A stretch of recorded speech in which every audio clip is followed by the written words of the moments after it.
د کېدو په وخت کې دا دعا وایا اللهم بسمک اموت و احیا اللهم بسمک اموت و احیا. نو الله رب کریم به پتا باندې دا شپه په ښایسته طریقې سره تیروي.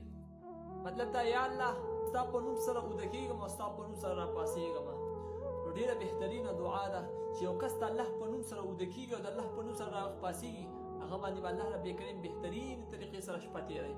چې کله د شپې اوده کېږي تا له شیطان راځي، شیطان د باندې غلبه کوي. نو ته چې کله اوده کېږي په زړه باندې عمر ولیکه، د عمر رضی الله تعالی عنه مبارک نوم په دې لاس په دې ګوتې سره ولیکه، عمر رضی الله تعالی عنه په زړه باندې ولیکه، ځکه چې د عمر رضی الله تعالی عنه مبارک د نوم نه شیطان تښتي باګه کوي. نو چې تا دا عمر رضی الله تعالی مبارک نوم په زړه باندې ولیکلو نو تعالی بې خواله شیطان نشي راتللی.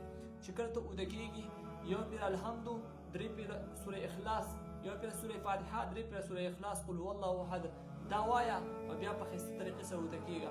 او بیا که چاله د سوره بقرې اخري دوه آیاته ورځي نو هغه هم وایي. حدیث پاک کې راځي چې کوم کور کې د سوره بقرې تلاوت کېږي، چې کوم کور کې د سوره بقرې اخري دوه آیاتونو تلاوت کېږي، هغه کور نه الله رب کریم شیطان تښتوي. نو موږ او تاسو له پکار دي چې دا معمول جوړ کړو چې کله موږ او تاسو اوده کېږو هم په دعا سره اوده شو، راپاڅېږو هم په دعا سره راپاڅو، یو کار کوو هم په دعا سره یې کوو، موږ د کار شروع په بسم الله سره کوو، د کار اختتام هم په بسم الله سره کوو، نو موږ او تاسو بیا کامیاب یو. نو دا ویډیو مخکې د نورو ملګرو سره